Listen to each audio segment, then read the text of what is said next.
Goal, nation's leading institute. Hello students, welcome in video solution of AITS minor test 2. Myself Saurabh Kumar, chemistry faculty, Goal Institute. In this video I am going to discuss organic chemistry part. Okay, तो organic chemistry में सबसे पहले हम लोगों को 53 number question जो दिया हुआ है बहुत ही आसान, the IUPAC name of methylene chloride as. अब देखो सबसे पहले मिथाइलिन क्लोराइड कहने का मतलब हुआ CH2Cl2। ओके, तो CH2Cl2 का आप ओपन स्ट्रक्चर देखो इस तरीके से, एक ही कार्बन पे दो क्लोरीन है, यानी डायरेक्ट इसका हम लोग नाम लिख सकते हैं डाइक्लोरोमीथेन। 1,1 डाइक्लोरोमीथेन कहने की जरूरत है ही नहीं, क्योंकि इसमें एक ही कार्बन पे तो है दोनों क्लोरीन, तो 1 क्यों कहेंगे, एक ही कार्बन जब है ही तो डायरेक्ट डाइक्लोरोमीथेन इसके केस में कह सकते हैं। CH2Cl2 को कहा जाता है मिथाइलिन क्लोराइड। उम्मीद करता हूं बातें क्लियर हो गई होगी। तो 53 का आंसर हो जाएगा फर्स्ट। 57 में आते हैं, ये कुछ ऑर्गेनिक इनऑर्गेनिक दोनों को मिक्स करके पूछा गया है। AgBr का इस्तेमाल कहां होगा, तो मैन्युफैक्चरिंग ऑफ पॉलिथीन में तो नहीं होता है, वहां तो जिगलर नटा कैटलिस्ट इस्तेमाल होगा, और हाइड्रोजनेशन में निकल जाएगा, वाकर प्रोसेस में PdCl2 यानी Pd2+ जाएगा, यानी फोटोग्राफी में जाएगा। तो इसके केस में AgBr जाएगा फोटोग्राफी में। हाइड्रोजनेशन में आप जानते हो कि निकल का इस्तेमाल होता है। ये जो TCl4 दिया हुआ है, AlCH3 का होल 3 दिया हुआ है, इसको जिगलर नटा कैटलिस्ट कहते हैं। इसका इस्तेमाल होता है मैन्युफैक्चरिंग ऑफ पॉलिथीन, जो हाई डेंसिटी पॉलिथीन बनाते हैं वहां पे इस्तेमाल होता है। अब PdCl2 का इस्तेमाल होता है यहां पर वाकर प्रोसेस में। ठीक है, ये सब इसको ध्यान रखो डायरेक्ट। तो A का हो जाएगा 4, A का 4, B का हो जाएगा सेकेंड, B का हो जाएगा हाइड्रोजनेशन, यानी कि सेकेंड कोई है क्या, A का 4, B का सेकेंड, C का हो जाएगा फर्स्ट, और D का हो जाएगा थर्ड, D का हो जाएगा थर्ड। इस तरीके से तुम देखो तो D का थर्ड, एक ही ऑप्शन तो है ही बाबा, एक ही ऑप्शन तो है ही यहां पर, PdCl2 वाकर प्रोसेस में D का थर्ड, यानी कि हो गया इसमें सेकेंड हो जाएगा। AgBr का इस्तेमाल हो गया फोटोग्राफी, एक बार मैच करा लो। B हो गया निकल, जहां की हाइड्रोजनेशन में इस्तेमाल होता है। C में हो गया यहां पर तुमको TiCl4 और titanium tetrachloride plus trimethyl aluminium जो दिया हुआ है, इसका इस्तेमाल हम लोग करेंगे मैन्युफैक्चरिंग ऑफ पॉलिथीन। और उसके बाद D का हो गया थर्ड, यानी कि वाकर प्रोसेस, जहां की एल्कीन से एल्डिहाइड बनता है, यानी इथीन से एसिटल्डिहाइड का फॉर्मेशन करते हो ना वाकर प्रोसेस में, वही तो है। इसका आंसर हो जाएगा 57 का हो जाएगा सेकंड। उम्मीद करता हूं आपको ये समझ में आ गया होगा। अब नेक्स्ट इसके आगे चलते हैं। 57 के 53 हो गया, 57 हो गया। 57 के बाद एक 58 है, बहुत ही अच्छा क्वेश्चन है, ये ईथर से लिया गया है। आप लोग इसको पढ़े हो, एक कॉन्सेप्ट इसके केस में आप लोग जरूर पढ़े होंगे कि जब ईथर के दोनों साइड, ईथर में जो ऑक्सीजन है ना बीच में, उसके दोनों साइड अगर प्राइमरी और सेकेंडरी एल्काइल होता है तो वहां पे पाथवे होता है SN2। और जब SN2 पाथवे होता है तो वहां पे हम लोग कहते हैं कि न्यूक्लियोफाइल X- उस डायरेक्शन से अटैक करेगा जहां क्राउडिंग कम है। लेकिन जब ईथर में बीच में जो ऑक्सीजन है उसके दोनों में से किसी भी एक साइड टर्सरी एल्काइल है या बेंजाइल है या एलाइल है, तो वहां SN1 पाथवे होता है, और SN1 पाथवे होता है तो न्यूक्लियोफाइल X- यानी Br- I- जो भी है उस डायरेक्शन से अटैक करेगा जिधर कार्बोकैटायन मोर स्टेबल होगा। तो यहां पर देखो ये टर्सरी दिया हुआ है, तो जब इसके केस में मेरे को टर्सरी दिया हुआ है एक साइड, तो इसका मतलब यहां SN1 पाथवे होगा। तो SN1 पाथवे होगा तो कैसे करोगे वो मैं दिखा देता हूं। यहां पे कार्बोकैटायन इंटरमीडिएट जिस साइड ज्यादा स्टेबल होगा उस साइड I- अटैक करेगा। दूसरे साइड यहां पर इथाइल दिया हुआ है, तो इसको थोड़ा अच्छे से लिखो। एक साइड हो गया टर्सरी ब्यूटाइल, एक साइड इथाइल, इसका HI के साथ हीट करो, HI के साथ हीट करोगे, पाथवे होगा इसके केस में कौन, SN1। अब SN1 होगा तो H+I- में ब्रेक करो। ये ईथर का जो लोन पेयर है वो पहले H+ को पिक करेगा, I- को रिपेल करके बाहर करेगा, जिसके कारण ये टर्सरी ब्यूटाइल इस तरीके से रहेगा। इसके बाद इस O के ऊपर यहां पर H+ को ऐड करता हूं, ये CH2CH3 अपनी जगह पे रहेगा। यहां पर 3 बॉन्ड बन गया तो कौन सा चार्ज आएगा, पॉजिटिव चार्ज। यहां तक क्लियर है। आप जानते हो कि O और C के बीच में बहुत स्ट्रांग बॉन्ड होता है, न्यूट्रल में नहीं ब्रेक होता है। तो ब्रेक करने के लिए पहले इसको गुड लिविंग ग्रुप में कन्वर्ट करने के लिए H+ ऐड किया। अब ये इस डायरेक्शन में ओपन होगा तो फायदा क्या होगा, यहां पे जो फॉर्मेशन करेगा टर्सरी ब्यूटाइल कार्बोकैटायन वो ज्यादा स्टेबल होगा। तो जब टर्सरी दिया हुआ है या बेंजाइल दिया हुआ है या एलाइल दिया हुआ है तो पाथवे होता है उसके केस में SN1, और SN1 के केस में देखा जाता है कार्बोकैटायन इंटरमीडिएट का स्टेबिलिटी। जिस साइड ज्यादा स्टेबल कार्बोकैटायन होगा उसी साइड न्यूक्लियोफाइल I- का अटैक होगा। मतलब यहां पर फॉर्मेशन करेगा बच्चों टर्सरी ब्यूटाइल आयोडाइड। तो देखोगे ये टर्सरी जैसे एक साइड दिया हुआ है SN1 होगा, यहां पर देखना पड़ेगा कार्बोकैटायन इंटरमीडिएट का स्टेबिलिटी। तो कार्बोकैटायन ज्यादा स्टेबल कौन सा होगा? टर्सरी, उसके ऊपर जाएगा I-। जिस साइड छोटा एल्काइल है, जिस साइड कार्बोकैटायन लेस स्टेबल बनेगा, उस साइड एल्कोहल बनेगा, यानी ये इथाइल एल्कोहल फॉर्मेशन करेगा और साथ में टर्सरी ब्यूटाइल आयोडाइड। इसका आंसर हो जाएगा यहां पर second, tertiary butyl iodide plus ethyl alcohol का फॉर्मेशन करेगा। फर्स्ट वाला बिल्कुल गलत है, थर्ड भी नहीं होगा, फोर भी नहीं होगा, सेकंड आंसर हो जाएगा 58 का। ओके, आगे चलता हूं नेक्स्ट क्वेश्चन की तरफ। अब देखो 58 हो गया, अब आते हैं 61। 61 में सबसे पहले x क्या बनेगा और y क्या बनेगा? For the given reaction identify the product x and y respectively. बच्चों एक्चुअल में NaOI के साथ क्या होता है ना, ये आइडोफॉर्म टेस्ट है। एक्चुअल में आइडोफॉर्म टेस्ट या तो NaOI लिखते हैं या फिर उसी को हम लोग क्या लिखते हैं, I2 प्लस NaOH, या तो I2 प्लस NaOH लिखा जाता है या फिर इसी को यहां पर NaOI लिखा जाता है या फिर इसी को हम लोग OI माइनस भी लिख सकते हैं। सोडियम हाइपोआयोडाइट ये लिखते हैं, तो सोडियम हाइपोआयोडाइट लिख सकते हैं या सिंपल हाइपोआयोडाइट लिख सकते हैं, OI माइनस या I2 प्लस NaOH। ये एक्चुअल में हेलो फॉर्म रिएक्शन है। हेलो फॉर्म रिएक्शन में क्या होता है, ये C डबल बॉन्ड O के साथ जो मिथाइल होता है वो मिथाइल कन्वर्ट होता है हेलो फॉर्म में, यानी जब आयोडीन है तो क्या बनेगा, आइडो फॉर्म। ऐसा ही बनेगा ना, आइडो फॉर्म बनता है और जो रिमेनिंग पार्ट होता है वो ऑक्सीडाइज करके बनाता है सॉल्ट ऑफ कार्बोक्सिलिक एसिड, यानी कि सोडियम बेंजोएट का फॉर्मेशन करेगा। और यहां पर एक H2CrO4 ये क्या है, स्ट्रॉन्ग ऑक्सीडाइजिंग एजेंट होता है बच्चों, ये ऑक्सीडेटिव क्लीवेज करेगा। H2CrO4 एक क्रोमिक एसिड को कहते हैं। ये क्रोमिक एसिड बहुत ही ज्यादा स्ट्रॉन्ग ऑक्सीडाइजिंग एजेंट होता है जिसका ऑक्सीडेटिव क्लीवेज करता है यहां पर, और ऑक्सीडेटिव क्लीवेज करता है कीटोन का और फॉर्मेशन करता है बेंजोइक एसिड। ठीक है, ये मिथाइल बाहर होगा और ये कन्वर्ट हो जाता है बेंजोइक एसिड में। तो देखो तो ऑप्शन मैच कर रहा है, क्या पूछ रहा है कि for the given reaction identify the product Y and X respectively. पहले Y पूछ रहा है तो Y क्या होगा, बेंजोइक एसिड, और X यहां पर हो सकता है iodoform plus sodium benzoate. Sodium benzoate कहीं ऑप्शन में दिया हुआ है क्या, वो तो होगा नहीं 4 ऑप्शन, क्योंकि 4 में Y दिया हुआ इथीन, इथीन बनेगा नहीं। थर्ड में Y दिया हुआ है सोडियम बेंजोएट, जो कि होगा नहीं क्योंकि ये एसिडिक मीडियम है। H2CrO4 एक क्रोमिक एसिड है, तो एसिडिक मीडियम में सॉल्ट थोड़ी बनेगा, वो तो बेंजोइक एसिड प्योर बन जाएगा। इसका आंसर 1 हो जाएगा क्योंकि Y बनेगा प्योर बेंजोइक एसिड। कीटोन का ऑक्सीडेटिव क्लीवेज हो जाएगा बच्चों यहां से, और ये कन्वर्ट हो जाएगा यहां पे बेंजोइक एसिड में, और वो हेलो फॉर्म रिएक्शन है यानी आइडो फॉर्म टेस्ट है। तो आइडो फॉर्म बनेगा CHI3 और साथ में सोडियम बेंजोएट बनेगा। तो आंसर मैच वही कर रहा है, सिर्फ एक, यानी 61 का आंसर हो जाएगा इसके केस में फर्स्ट। ये एनसीईआरटी से डायरेक्ट लिया हुआ क्वेश्चन है। आप जब एल्डिहाइड कीटोन पढ़ोगे सॉल्यूशन वगैरह इसका दिया हुआ है, वहीं से क्वेश्चन लिया गया है। अब देखो नेक्स्ट आगे की तरफ लोग चलते हैं। 61 का आंसर हो गया 1, कैसे हुआ आप समझा यहां पर।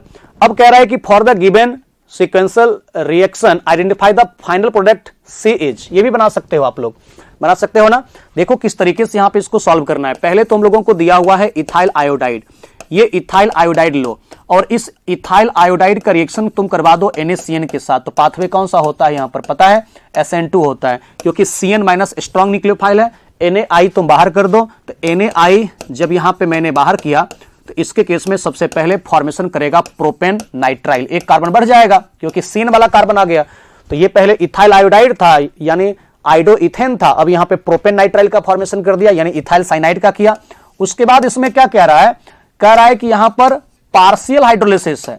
तुम जानते हो कि जब पार्शियल हाइड्रोलिसिस होता है तो एमाइड का फॉर्मेशन होता है, नहीं कंप्लीट हाइड्रोलिसिस होता है तब क्या बनता है, कार्बोक्सिलिक एसिड। तो पार्शियल लिखा हुआ है या इनकम्प्लीट लिखा हुआ है हाइड्रोलिसिस नाइट्राइल का, वहां पे एमाइड बनता है बच्चों, और एमाइड बनेगा तो CH3CH2 और CN को कन्वर्ट करेंगे C डबल बॉन्ड O के साथ NH2 में।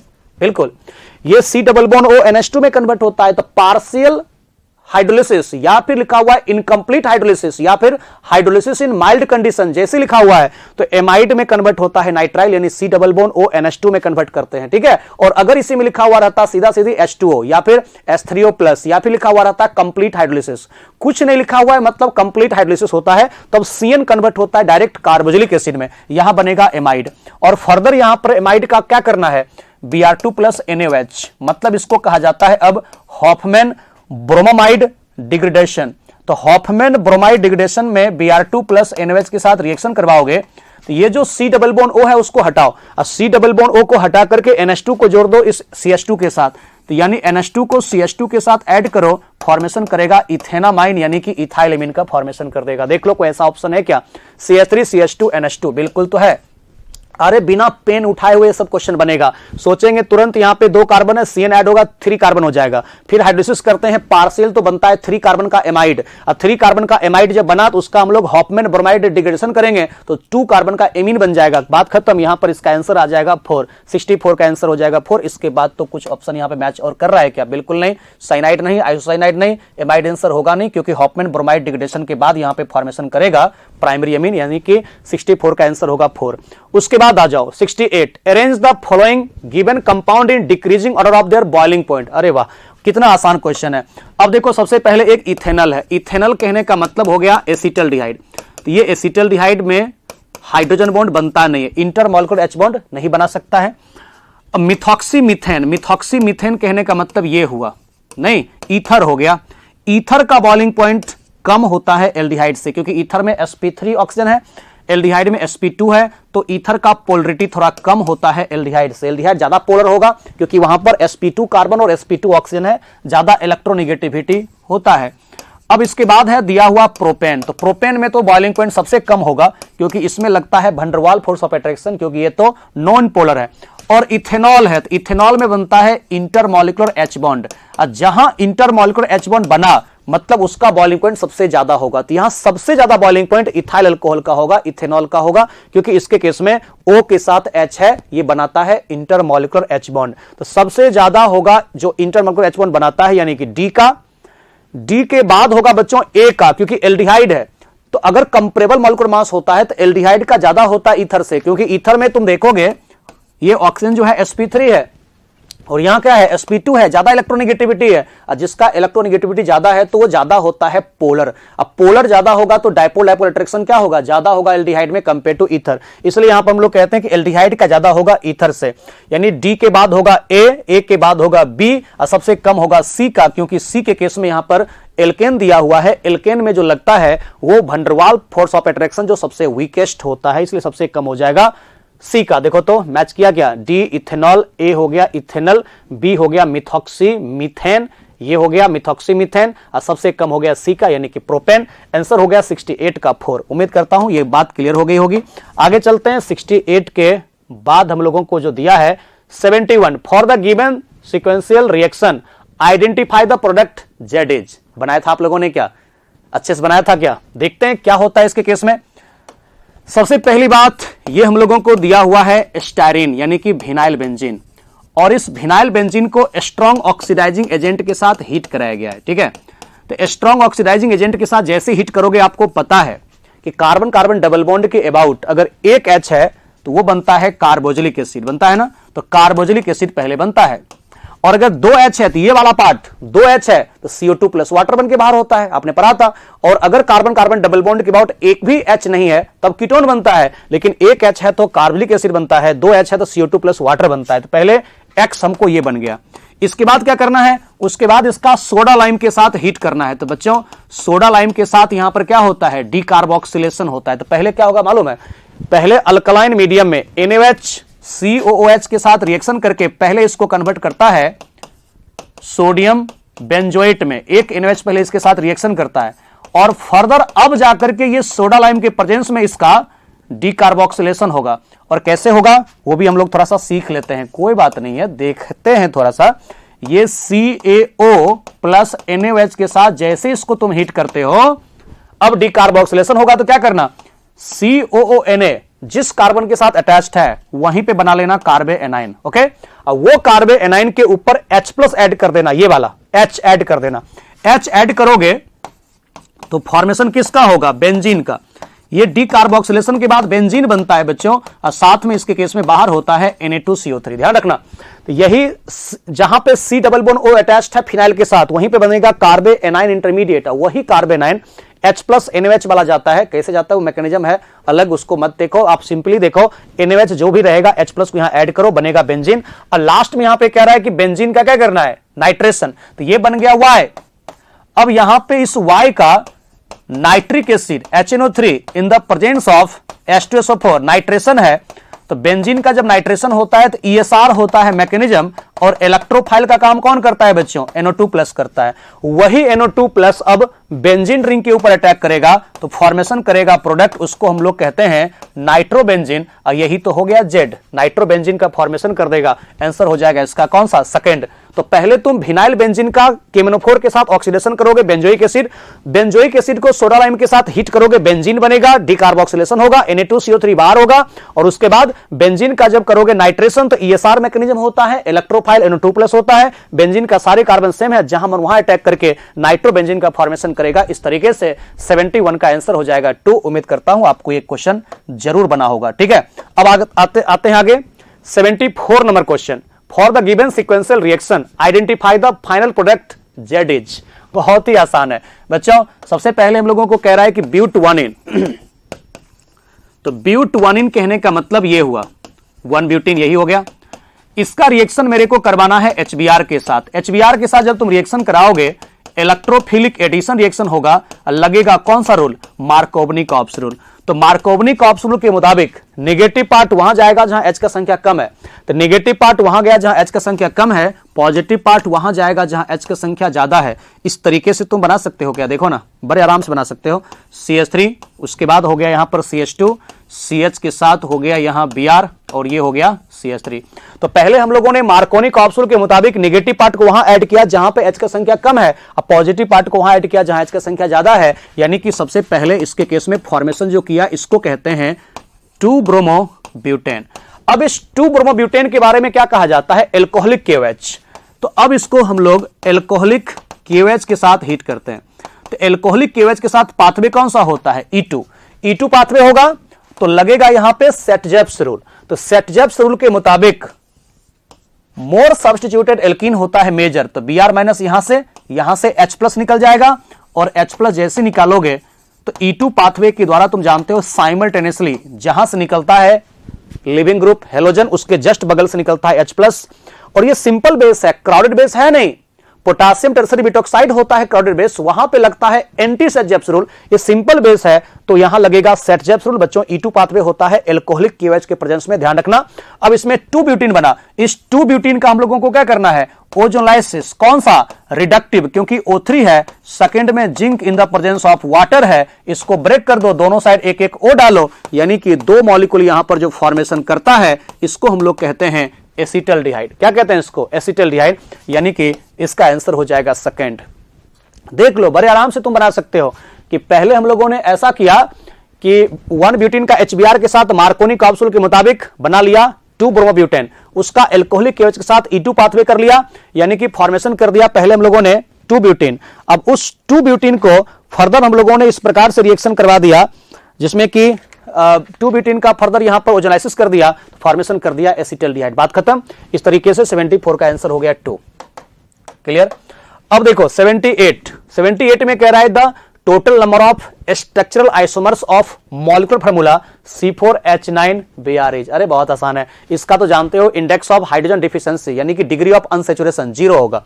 अब C4H9Br से तुम क्या क्या बना सकते हो? C4H9Br से एक तो पहले मैं बना सकता हूं इस प्रकार से 1-ब्रोमोब्यूटेन, देखो बैलेंस है, 3 to 5 to 7 to 9 बैलेंस है। इसका बना लो पोजिशनल, तो पोजिशनल बनाओगे तो एक बार हो गया 1-ब्रोमोब्यूटेन। नेक्स्ट यहां से मैं बना सकता हूं इसके केस में 2-ब्रोमोब्यूटेन, ऐसा होगा। थर्ड तुम यहां पे इसका बना लो चेन आइसोमर्स, तो चेन आइसोमर्स बनाओगे तो एक ऐसा बनेगा जिसमें कि 1-ब्रोमो-2-मिथाइल प्रोपेन, ऐसा होगा। अब फोर्थ में एक ऐसा बना सकता हूं जिसमें कि 2-ब्रोमो-2-मिथाइल प्रोपेन, ऐसा होगा। और तो नहीं हो सकता है, क्योंकि सिर्फ आपको लिख दिया है क्वेश्चन में स्ट्रक्चरल आइसोमर से ही पूछा जा रहा है, स्ट्रक्चरल के अलावा कुछ पूछा नहीं जा रहा है। तो 1-ब्रोमोब्यूटेन, उसके बाद 2-ब्रोमोब्यूटेन, उसके बाद 1-ब्रोमो-2-मिथाइल प्रोपेन, फिर 2-ब्रोमो-2-मिथाइल प्रोपेन। बात खत्म। यानी कि 4 होगा, यानी कि इसका आंसर हो जाएगा सेकंड। 78 का आंसर हो जाएगा 2। देख सकते हो इस तरीके से इसका तुम स्ट्रक्चर बना सकते हो। स्ट्रक्चरल में चेन, पोजीशन, यही सब इसके केस में बनेगा। अब देखो नेक्स्ट आते हैं क्वेश्चन नंबर 83 में क्या कह रहा है? व्हिच कंपाउंड अंडरगो SN2 यानी bye molecular nucleophilic substitution reaction at fastest rate. बच्चों हम लोग जानते हैं कि होता क्या है, रेट ऑफ SN2 जो होता है इनवर्सली प्रोपोर्शनल होता है, वो होता है स्टेरिक हिंड्रेंस के, ये होता है। और जनरल ऑर्डर जो होता है SN2 का, वो तुम लोग जानते हो कि सबसे ज्यादा रिएक्टिव होता है मिथाइल हैलाइड, उसके बाद 1 डिग्री, फिर 2 डिग्री, सबसे कम रिएक्टिव कौन होता है 3 डिग्री। ये पढ़ा है आपने। तो ये देखो ये कितना डिग्री दिया हुआ है, ये दिया हुआ है प्राइमरी, ये दिया हुआ है सेकेंडरी, ये दिया हुआ है टर्सरी, या ये भी क्या दिया हुआ है सेकेंडरी। तो सबसे कम स्टेरिक हिंड्रेंस कहां होगा, फर्स्ट में। तो 83 का आंसर कौन होगा, फर्स्ट। कितना आसानी से तुम बना सकते हो कि फर्स्ट में यहां पे स्टेरिक हिंड्रेंस सबसे कम है, और rate of SN2 inversely proportional steric hindrance के होते हैं, इसलिए 83 का आंसर यहां पे फर्स्ट होगा, क्योंकि प्राइमरी यही है, बाद बाकी सेकेंडरी है, सेकेंड, थर्ड है सेकेंडरी, और 4 है टर्सरी। बात खत्म। कितना आसान क्वेश्चन है। उसके बाद देखो 87 में क्या कर रहा है, arrange in decreasing order of SN1 reaction rate. SN1 का रेट हम लोगों को चेक करना है। अब SN1 का रेट निकालते हैं तो तुम लोग जानते हो होता यह है कि rate of SN1 directly proportional होता है स्टेबिलिटी ऑफ कार्बोकेटाइन। एक ही कॉन्सेप्ट यहां पे देखना है बच्चों ना, directly proportional stability of carbocation intermediate, ऐसा होगा। अब तुम देखो सबसे ज्यादा स्टेबल कार्बोकेटाइन कौन सा होगा। वैसे भी तुम जानते हो SN1 सबसे ज्यादा किसका होता है, 3 डिग्री का, उसके बाद 2 डिग्री का, उसके बाद 1 डिग्री का, सबसे कम मिथाइल हैलाइड का होता है, जानते हो। अब तुम देखो ये तो क्लोरीन है लिविंग ग्रुप, ये 2 डिग्री है, ब्रोमीन है लिविंग ग्रुप 2 डिग्री है, और ये कितना डिग्री है 3 डिग्री, ये भी क्या है 3 डिग्री। ये तो क्लियर हो गया, ये टर्सरी ज्यादा रिएक्टिव होगा।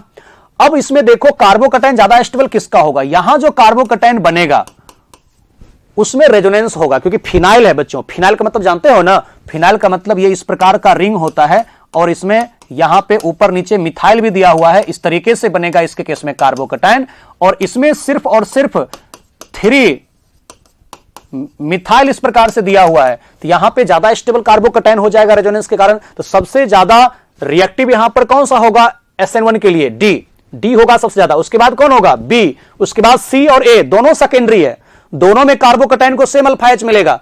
तो डिफरेंस क्या है, यहां पे लिविंग ग्रुप ब्रोमीन है और यहां लिविंग ग्रुप क्लोरीन है। तो जब कार्बोकेटाइन सेम ही हो गया, जब दोनों का डिग्री सेम हो गया, तब आप लिविंग ग्रुप देख लो, यहां पे लिविंग ग्रुप ब्रोमीन ज्यादा बेटर होता है ना, ब्रोमीन ज्यादा बेटर लिविंग ग्रुप है क्लोरीन से, इसलिए सबसे ज्यादा कार्बोकेटाइन स्टेबल होगा D का, उसके बाद B का, और A और C में देखेंगे लिविंग ग्रुप, तो देख लो D, उसके बाद B, उसके बाद C, और सबसे कम रिएक्टिव कौन होगा A। इस तरीके से हम लोग इसके केस में कह सकते हैं 87 का आंसर जो होगा वो हो जाएगा थर्ड। बन गया आप लोगों को से, बिल्कुल बन गया ना, कहीं कोई दिक्कत नहीं है। अब देखो नेक्स्ट क्वेश्चन की तरफ हम लोग चलें, जो कि फिर से आपको एसिडिक स्ट्रेंथ का क्वेश्चन है। The increasing order of pK following compounds respectively.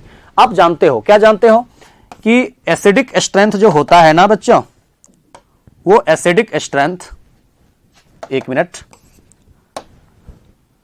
अगर यहां से हम लोग देखें तो एसिडिक स्ट्रेंथ इनवर्सली प्रोपोर्शनल किसके, पीके का।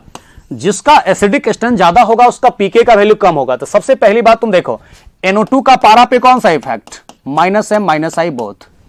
क्लोरीन का कौन सा इफेक्ट, -I ओनली। अब ये मिथाइल दिया हुआ है, तो मिथाइल का तो +I लगता है, और ऑर्थो एंड पारा पे हाइपर कंजुगेशन भी लगता है, ठीक है ना, ये तो समझ ही रहे हो, सबसे कम एसिडिक होगा। तो यहां पर अगर एसिडिक स्ट्रेंथ की बातें करूं तो सबसे ज्यादा एसिडिक यहां पर होगा A, बिल्कुल होगा, क्योंकि -M इफेक्ट लग रहा है NO2 का। उसके बाद कौन होगा D, क्योंकि -I लग रहा है। उसके बाद कौन होगा C, और B सबसे कम एसिडिक होगा, क्योंकि मिथाइल का जो ऑर्थो पारा पे है उसका +I as well as hyperconjugation दोनों लगेगा, और जो मेटा पे है सिर्फ +I लगेगा। सिर्फ तुम +I भी लेके सोचोगे सबसे कम एसिडिक यही होगा। मतलब पीके का वैल्यू यहां पर सबसे ज्यादा किसका होगा, B का। और किस ऑर्डर में पूछ रहा है, इंक्रीजिंग ऑर्डर में पूछ रहा है। तो इंक्रीजिंग ऑर्डर में सबसे कम देखो, सबसे कम पीके का वैल्यू किसका हो जाएगा, इसमें लिखो तुम, सबसे कम होगा यहां पर पीके का वैल्यू A का, नहीं, क्योंकि सबसे ज्यादा एसिडिक है ना, जो सबसे ज्यादा एसिडिक है उसका पीके का वैल्यू कम होगा। और उसके बाद होगा D का, उसके बाद होगा C का, और सबसे ज्यादा होगा पीके का वैल्यू बी का। देखो तो ऐसा कोई ऑप्शन है क्या, क्योंकि पूछ रहा है increasing order of pK of the following compound respectively, तो जिसका पीके का वैल्यू सबसे कम वो सबसे ज्यादा एसिडिक होगा। मतलब यहां पर ए का पीके का वैल्यू सबसे कम, उसके बाद होगा डी का, उसके बाद होगा सी का, उसके बाद सबसे ज्यादा होगा यहां पर बी का। उम्मीद करता हूं आपको समझ में आ गया होगा। 90 नंबर का आंसर हो जाएगा सेकंड। क्लियर है कॉन्सेप्ट यहां तक? बिल्कुल अच्छे से क्लियर है। अब देखिए नेक्स्ट क्वेश्चन हम लोगों का 93 में कह रहा है the decreasing order of the reactivity of the following compound towards nucleophilic addition reaction. अब तुम लोग जानते हो, बहुत अच्छे तरीके से जानते हो, क्या जानते हो कि rate of nucleophilic addition reaction जो होता है वो इनवर्सली प्रोपोर्शनल होता है स्टेरिक हिंड्रेंस के। स्टेरिक हिंड्रेंस के होते हैं इनवर्सली प्रोपोर्शनल। बच्चों ए में सबसे पहले हम लोगों को जो दिया हुआ है प्रोपेनल, प्रोपेनल कहने का मतलब हो गया CH3 CH2 C double bond OH। B में है उसके बाद दिया हुआ हम लोगों को बेंजलडिहाइड, बेंजलडिहाइड ये हो गया C डबल बॉन्ड O के साथ H। उसके बाद हम लोगों को सी में दिया हुआ है प्रोपानॉन, प्रोपानॉन का मतलब हो गया ये एसीटोन। और डी में हम लोगों को दिया हुआ है ब्यूटानॉन यानी कि CH3 C double bond O CH2 and CH3, इसको कहते हैं ब्यूटानॉन। सबसे पहली बात तो एक बात हम लोगों को ध्यान रखना है कि कभी भी एल्डिहाइड ज्यादा रिएक्टिव होगा कीटोन से। न्यूक्लियोफिलिक एडिशन रिएक्शन में एल्डिहाइड ज्यादा रिएक्टिव होगा कीटोन से। लेकिन अब एक है एलिफैटिक एल्डिहाइड, एक है एरोमेटिक एल्डिहाइड। ज्यादा रिएक्टिव कौन होगा? एक है प्रोपेनल एलिफैटिक एल्डिहाइड, फिर है एरोमेटिक एल्डिहाइड। बच्चों याद रखना न्यूक्लियोफिलिक एडिशन सबसे ज्यादा होता है फॉर्मल्डिहाइड, फिर होता है एलिफैटिक एल्डिहाइड, फिर होता है एरोमेटिक एल्डिहाइड, फिर होता है एलिफैटिक कीटोन, फिर होता है मिक्स कीटोन, सबसे कम रिएक्टिव होता है एरोमेटिक कीटोन। तो यहां पर ये देख रहे हो इसके एक साइड एल्काइल है, इसमें क्या है फिनाइल है, तो फिनाइल रेजोनेंस करके यहां मैग्नीट्यूड ऑफ पॉजिटिव चार्ज को घटा देता है, मतलब इसके इलेक्ट्रोफिलिसिटी को घटा देता है रेजोनेंस करके।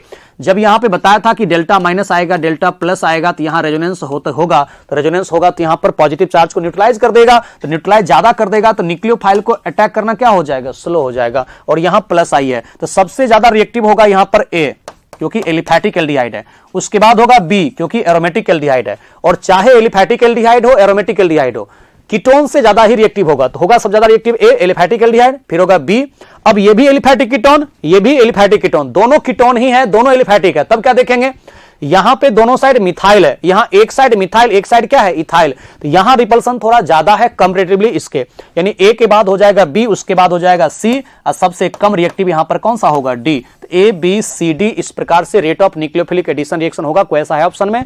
ए बी सी डी, यानी कि 93 का आंसर बच्चों यहां पर तुम कहोगे 93 का आंसर हो जाएगा फर्स्ट। उम्मीद करता हूं बातें तुमको समझ में आ गया होगा। ठीक है, एक जनरल ऑर्डर में आपको यहां पर लिखना चाहता हूं, देखना तुम लोग 93 के लिए एक जनरल ऑर्डर में आप लोगों को लिख देता हूं। अगर कहीं से तुमको पूछा जाता है rate of nucleophilic addition reaction, तो सबसे ज्यादा रिएक्टिव फॉर्मल्डिहाइड, उसके बाद एलिफैटिक एल्डिहाइड, और एक से ज्यादा अगर एलिफैटिक एल्डिहाइड है, एक से ज्यादा अगर एलिफैटिक एल्डिहाइड है तो इनवर्सली प्रोपोर्शनल स्टेरिक हिंड्रेंस तो जानते ही हो। उसके बाद होता है कौन? एरोमेटिक एल्डिहाइड, मतलब C6H5 C double bond OH यानी बेंजल्डिहाइड। और उसके बाद होता है एलिफैटिक कीटोन, और एक से ज्यादा अगर एलिफैटिक कीटोन है तब तो इनवर्सली प्रोपोर्शनल स्टेरिक हिंड्रेंस। उसके बाद होता है मिक्स कीटोन, एक तरफ एल्काइल एक तरफ फिनाइल, और सबसे कम रिएक्टिव होता है वो होता है एरोमेटिक कीटोन। C6H5 दोनों साइड लगा हुआ है, वो सबसे कम हो जाएगा। तो वही यहां बताने का कोशिश किया है, formaldehyde, aliphatic aldehyde, aromatic aldehyde और एलिफैटिक कीटोन, मिक्स कीटोन, यानी एरोमेटिक एलिफैटिक दोनों है इसलिए कहते हैं मिक्स कीटोन, और उसके बाद हो जाएगा यहां पर एरोमेटिक कीटोन। ये उम्मीद करता हूं आपको बातें समझ में आ गई होगी, क्योंकि एक से ज्यादा अगर एल्डिहाइड है एलिफैटिक, या एक से ज्यादा अगर एरोमेटिक है, एक से ज्यादा अगर एलिफैटिक कीटोन है, तो वहां पे देखोगे इनवर्सली प्रोपोर्शनल स्टेरिक हिंड्रेंस। समझ गया? तो ये हम लोगों का जो क्वेश्चन नंबर दिया हुआ है 93, इसका आंसर हो जाएगा फर्स्ट। उम्मीद करता हूं सबको समझ में आ गया होगा। ए बी सी टी हो जाएगा, क्योंकि ये एलिफैटिक एल्डिहाइड, ये एरोमेटिक एल्डिहाइड, और ये दोनों है एलिफैटिक कीटोन, तो वहां पे इनवर्सली प्रोपोर्शनल, वहां पर देख लेते हैं इनवर्सली प्रोपोर्शनल स्टेरिक हिंड्रेंस। तो प्रोपानॉन में कम रिपल्सन होगा कंपेयर टू बीटानॉन। उम्मीद करता हूं बातें आपको समझ में आ गई होगी। अब यहां से चलते हैं नेक्स्ट क्वेश्चन की तरफ। नेक्स्ट क्वेश्चन हम लोगों का दिया हुआ है 96 एसर्सन रीजन से दिया हुआ है। सबसे पहले एसर्सन हम लोगों को दिया है कि sodium bisulphite NaHSO3 is used for separation of carbonyl from non carbonyl compound. बिल्कुल सही है, यहां पर बिल्कुल करेक्ट है। बच्चों होता क्या है ना, ये जो NaHSO3 के साथ रिएक्शन करवाते हो तो बनता है कॉरस्पॉन्डिंग बाइसल्फाइट एडिशन कंपाउंड। जैसे कि तुम लोग यहां पर रिएक्शन देखो, ये दिया हुआ है एसिटल्डिहाइड, और इस एसिटल्डिहाइड का रिएक्शन अगर कराते हो NaHSO3 के साथ तो यही यहां पे हाईली सेंसिटिव रिएक्शन होता है टुवर्ड्स स्टेरिक हिंड्रेंस, और न्यूक्लियोफिलिक एडिशन रिएक्शन होता है यहां पर मैकेनिज्म। करते क्या है बताता हूं डायरेक्ट। ये जो आपको दिया हुआ है H, इस H को C डबल बॉन्ड O के साथ ऐड करो, और यहां जो बचा अब NaSO3 उसको ऐड कर दो OSO2Na, ऐसा होता है। इसका नाम हम लोग जो पढ़ते हैं एसिटल्डिहाइड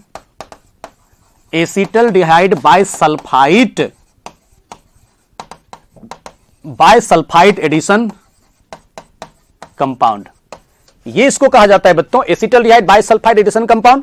और ये जो होता है वाटर सॉल्युबल होता है, और इसको हम लोग रीजनरेट कर सकते हैं फिर से हम लोग इसको रीजनरेट कर सकते हैं। इस बाइसल्फाइड एडिशन कंपाउंड को जब हीट कर देते हैं एसिड या बेस के साथ तो फिर से पैरेंट एल्डिहाइड कीटोन रीजनरेट हो जाता है। तो मान लो कहीं पे एल्डिहाइड कीटोन के अलावा कुछ और है, बहुत सारा कंपाउंड का मिक्सचर है वहां पर। अब मेरा मन है वहां से एल्डिहाइड कीटोन को सेपरेट करना है, तो पहले क्या करेंगे, उसमें NaHSO3 डालेंगे, तो जो एल्डिहाइड है कीटोन है वो बना देगा कॉरस्पॉन्डिंग बाइसल्फाइड एडिशन कंपाउंड, और वो होता है क्रिस्टलाइन। कैसा होता है? क्रिस्टलाइन, यानी कि सॉलिड के रूप में होता है, पत्थर के रूप में होता है। तो वो क्रिस्टल को हम लोग अलग कर लेते हैं पहले, और सेपरेट करके उसको क्या करते हैं, फिर से हम लोग एसिड या बेस के साथ हीट कर देते हैं, तो वहां पर फिर से सेपरेशन हो जाता है पेरेंट एल्डिहाइड कीटोन का। तो वही बात कह रहा है कि sodium bisulphite NaHSO3 is used for separation of carbonyl from, यानी aldehyde ketone from non carbonyl, मतलब जो एल्डिहाइड कीटोन नहीं है उससे सेपरेट करने के लिए यूज होता है। बच्चों जहां एल्डिहाइड कीटोन का सेपरेशन और प्यूरिफिकेशन की बात करें क्वेश्चन में, आंसर जाएगा तुरंत NaHSO3। प्यूरिफिकेशन या सेपरेशन पूछा तो NaHSO3, लेकिन अगर पूछा क्वेश्चन में डिटेक्शन, आइडेंटिफिकेशन और कैरेक्टराइजेशन पूछा तो आंसर जाता है 2,4-DNP, 2,4-डाइनाइट्रोफिनाइल हाइड्रोजन। लेकिन अगर क्वेश्चन में डिस्टिंग्विश करने को पूछा, एल्डिहाइड को कीटोन से डिस्टिंग्विश करने के लिए पूछा, तब वहां पे आंसर चला जाता है Tollens test, Fehling test, Benedict test. वो डिस्टिंग्विश करने के लिए इस्तेमाल करते हैं, और डिटेक्ट करने के लिए, आइडेंटिफाई करने के लिए जो हम लोग इस्तेमाल करते हैं, कैरेक्टराइजेशन के लिए करते हैं, वो होता है 2,4-DNP। और अगर कहीं पे सेपरेशन और प्यूरिफिकेशन की बात होता है तो NaHSO3 का इस्तेमाल होता है। तो एसर्सन सही है। अब bisulphite compound react with carbonyl compound to give crystalline solid, बिल्कुल सही है, ये क्रिस्टलाइन स्ट्रक्चर ही होता है, बिल्कुल सही है, यानी एसर्सन भी सही है, रीजन भी सही है। लेकिन बाइसल्फाइट का हम लोग इस्तेमाल जो करते हैं, NaHSO3 का हम लोग इस्तेमाल करते हैं सेपरेशन और प्यूरिफिकेशन के लिए, वो क्यों करते हैं, ये इसका करेक्ट एक्सप्लेनेशन नहीं हुआ।